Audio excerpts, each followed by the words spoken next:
પ્રકરણ 5 પ્રાકૃતિક પ્રકોપો. ભૂકંપ. સારાંશ.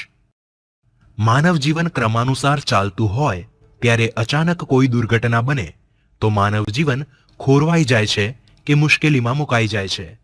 જ્યારે આવી દુર્ઘટના બને ત્યારે આપણે તેને આપત્તિ તરીકે ઓળખીએ છીએ. માનવ જીવનને નુકસાન પહોંચાડતી આપત્તિના પ્રકાર વિશે ચાર્ટ દ્વારા સમજીએ. આપત્તિના મુખ્ય બે પ્રકારો છે: કુદરતી આપત્તિ અને માનવ સર્જિત આપત્તિ. કુદરતી આપત્તિના બે પ્રકારો છે. એક, જેની આગાહી કરી શકાય તેવી આપત્તિ, જેમાં પૂર, વાવાઝોડું, દુષ્કાળ અને સુનામીનો સમાવેશ થાય છે. જ્યારે બીજી, જેની આગાહી શક્ય ન હોય તેવી કુદરતી આપત્તિ, જેમાં ભૂકંપ, જ્વાળામુખી અને જંગલની આગનો સમાવેશ થાય છે. બીજી આપત્તિનો પ્રકાર માનવ સર્જિત આપત્તિ, જેમાં આગ, ઔદ્યોગિક અકસ્માત, હુલ્લડ કે યુદ્ધ કે બોમ્બ વિસ્ફોટનો સમાવેશ થાય છે. સૈદ્ધાંતિક સમજ. પૃથ્વીના પેટાળમાં થતા ઝડપી ભૂસંચલન અને દબાણને કારણે પૃથ્વી સપાટીનો અમુક નબળો ભાગ આકસ્મિક રીતે વેગથી ધ્રુજી ઉઠે છે, જેને ભૂકંપ કે ધરતીકંપ કહે છે. ભૂકંપના ઉદ્ભવ સ્થળેથી જે ભૂકંપના મોજા પેદા થાય છે તેને ભૂકંપ કેન્દ્ર કહે છે, જે મોટે ભાગે પૃથ્વીની સપાટીની નીચે એટલે કે પૃથ્વીના પેટાળમાં હોય છે. ભૂકંપના મોજા ચારે બાજુ ફેલાતા કેટલા મોજા ભૂસપાટીએ પણ અસર કરે છે. ભૂકંપ કેન્દ્રથી પૃથ્વીની ઉપરની સપાટીની સૌથી નજીક આવેલા સ્થળ કે કેન્દ્રને ભૂકંપ નિર્ગમન કેન્દ્ર કહે છે. ભૂકંપની સૌથી વધુ અસર અહીં થાય છે, તેથી તેનાથી દૂર જતા તેની અસર ઓછી થતી જાય છે. પૃથ્વીનું કેન્દ્રબિંદુ ભૂસપાટીથી લગભગ 6378 કિલોમીટર જેટલું દૂર છે. કોઈ પણ પ્રદેશમાં થતા ભૂકંપની અસર ભૂકંપના વેગ પર આધારિત હોવાથી તેનું ઉદ્ગમ સ્થાન અને તીવ્રતા જાણવા ભૂકંપ આલેખકનો ઉપયોગ થાય છે.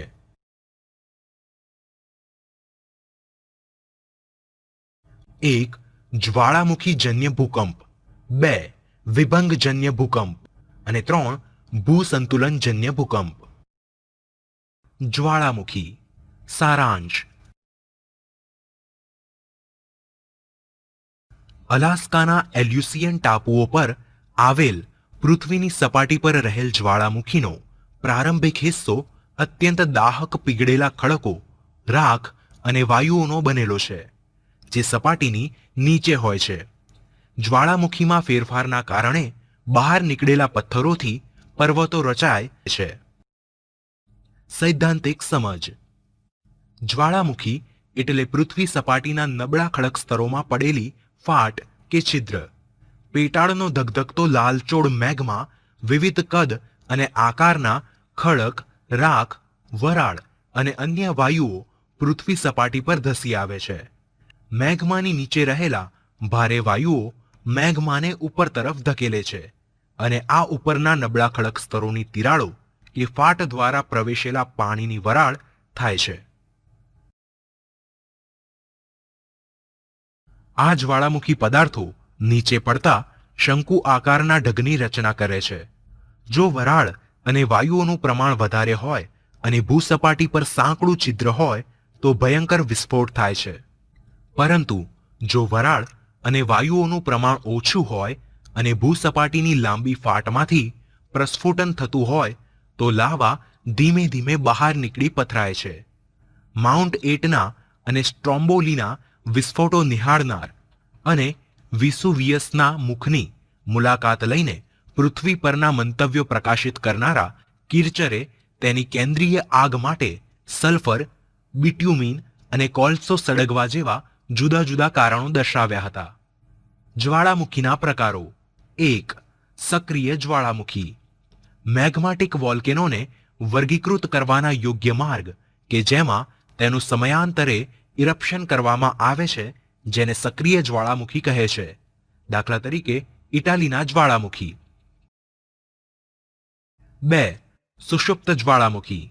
જે જ્વાળામુખી ફાટે ઐતિહાસિક સમય વીતી ગયો હોય તેને સુષુપ્ત જ્વાળામુખી કહે છે. દાખલા તરીકે ફ્યુજિયામાં આવેલો જ્વાળામુખી. 3. મૃત જ્વાળામુખી. જે જ્વાળામુખી એકવાર ફાટ્યા પછી ક્યારેય ફરી થતું નથી તેને મૃત જ્વાળામુખી કહે છે. દાખલા તરીકે સ્કોટલેન્ડમાં થયેલ એડિનબર્ગ. ભારતમાં અંદમાન અને નિકોબારના દ્વીપ સમૂહમાં જ જ્વાળામુખી આવેલો છે. જ્વાળામુખીનો વિસ્ફોટ જે પ્રદેશમાં થયો હોય ત્યાંના સ્થાનિક વિસ્તારમાં ભયંકર જાનહાનિ થાય છે. બીજી બાજુ જોઈએ તો જ્વાળામુખીથી ઘણા ફાયદા થાય છે. લાવા પથરાતા જમીન ફળદ્રુપ બને છે. જાવા અને સુમાત્રાની લાવામાંથી બનેલી જમીનોમાંથી સારી ખેતી થાય છે. તેમજ જ્વાળામુખીના ઢોળાવો પરની પોટાશયુક્ત માટીમાં ખેતી દ્વારા પુષ્કળ પાક થાય છે. આવા વિસ્તારના ગરમ પાણીના જરામાં જંતુનાશક દ્રવ્યો હોવાથી ચામડીના રોગમાં અસરકારક નીવડે છે. જ્વાળામુખીના કારણે પારો, એન્ટીમની, સીસુ, જસત, ટંગસ્ટન, કલાઈ વગેરે ધાતુમય ખનિજો મળે છે. ઉપરાંત જ્વાળામુખી નળીમાં લાવારસ ઠરતા અને કાર્બન ઉપર દબાણ આવતા સમય જતા તેમાંથી હીરા બને છે.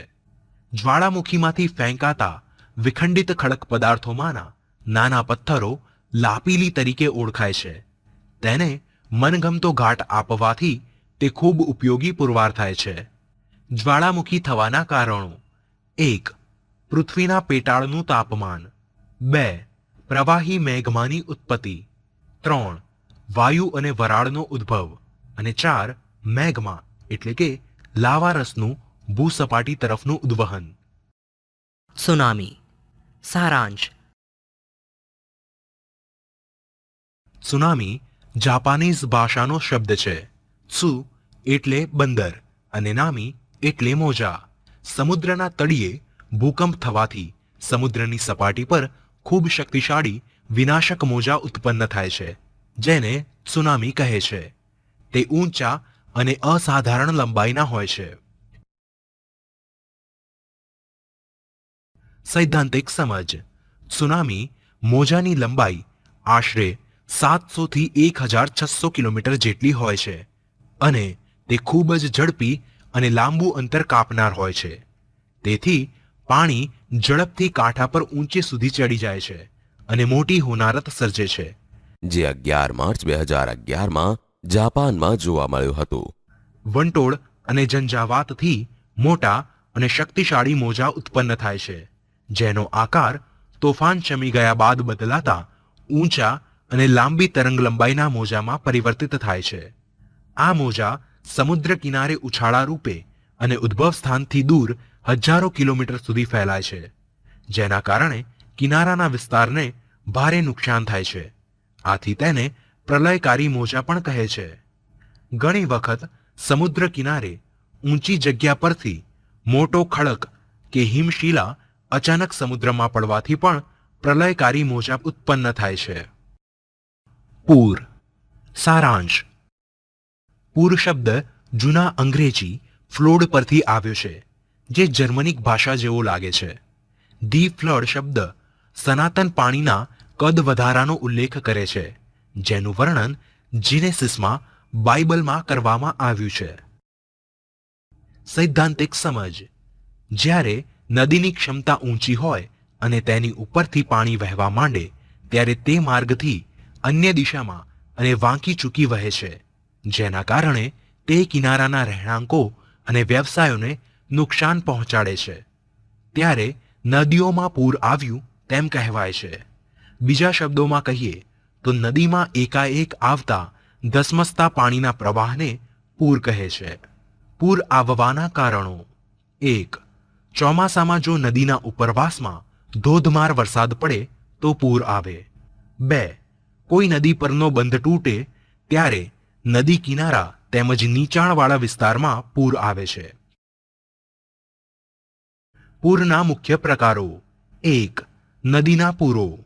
ધીમા પ્રકારો: ભારે પવનને કારણે ભારે વરસાદ પડતા ઉદ્ભવતા પૂર. ઝડપી પ્રકારો: ગરમીને કારણે બરફ ઓગળવાથી પરિણમતા પૂર. 2. ખાડી પૂર. તોફાની પવનને કારણે દરિયાઈ મોજાના મિશ્રણથી ઉદ્ભવતું પૂર. 3. દરિયાઈ પૂર. ભારે દરિયાઈ તોફાન અથવા અન્ય પરિબળોને લીધે થતા પૂર. 4. વિનાશકારી પૂર. ડેમ તૂટવાથી કે અન્ય નુકસાનકારક પરિબળને કારણે. 5. કાદવવાળું પૂર. કાદવવાળું પૂર પાકની જમીન ધોવાણમાંથી ઉત્પન્ન થાય. પૂરના ફાયદાઓ. પૂર માનવીની રોજિંદી અને આર્થિક પ્રવૃત્તિઓ પર અસર કરે છે. તેમ છતાં તે ઘણા ફાયદા કરાવે છે, જેમ કે જમીનને ફળદ્રુપ બનાવે છે. જમીનમાં ખામી હોય તો તેના પોષક તત્વો પૂરા પાડે છે. દુષ્કાળ કે અનાવૃષ્ટિ. વરસાદ ન આવવાથી ખોરાક પાણીની અછત સર્જાય છે અને જમીનમાં પાણી સુકાઈ જાય છે. તે પ્રક્રિયાને દુષ્કાળ કહે છે. દુષ્કાળની પરિસ્થિતિ ત્યારે સર્જાય છે જ્યારે કોઈ વિસ્તારમાં સરેરાશ વરસાદ કરતાં સતત ઓછો વરસાદ પડતો હોય. દુષ્કાળના કારણો. વન નાબૂદીકરણ, વધુ પડતી ખેતી અને વધારે પડતી સિંચાઈ. દુષ્કાળ ન થાય તેના ઉપાયો. વરસાદી પાણીનો સંગ્રહ, પાણીનો પુનઃવપરાશ અને પાકની ફેરબદલીનું સાવચેતીપૂર્વક આયોજન. વાવાઝોડું. સારાંશ. વાવાઝોડું એ પવન દ્વારા ઉદ્ભવતું તોફાન છે જેને ચક્રવાત કે વંટોળ દ્વારા પણ ઓળખવામાં આવે છે. સૈદ્ધાંતિક સમજ. સામાન્ય રીતે દરિયા કિનારાના વિસ્તારમાં વંટોળ સર્જાય છે, જેના કારણે હવામાં થતું હલનચલન વેગ પકડે છે અને તોફાની બની જાય છે. આ હવાના તોફાનો મર્યાદિત સમયગાળા અને વિસ્તારમાં અસર કરે છે, જેને હરિકેન, ટોર્નેડો, વંટોળ વગેરે નામથી ઓળખવામાં આવે છે. દાવાનળ. જંગલોમાં વૃક્ષોના પરસ્પર ઘર્ષણ અથવા આકાશમાંથી પડતી વીજળીને કારણે કે બીજા કોઈ કારણે આગ લાગે તેને દાવાનળ કહે છે. દાવાનળને કારણે વન્ય સંપત્તિને ખૂબ નુકસાન થાય છે. ઉદાહરણ તરીકે જોઈએ તો અરાવલીના જંગલોમાં થયેલ દાવાનળ. ભૂસ્ખલન. કેટલીક વાર જમીન કે ભૂમિ પ્રદેશનો ઉપરનો ભાગ નીચે તરફ ખસી જવાની ક્રિયાને ભૂસ્ખલન કહે છે. ભૂસ્ખલનને લેન્ડસ્લીપ તરીકે પણ ઓળખવામાં આવે છે, જેમાં પથ્થર પડવા, છીછરા કચરાનો પ્રવાહ, જમીનનું હલનચલન વગેરે જેવી વિશાળ શ્રેણીનો સમાવેશ થાય છે. આ એક ભૌગોલિક ઘટના હોવાથી અતટીય દરિયાઈ અને તટવર્તી પર્યાવરણોમાં થાય છે.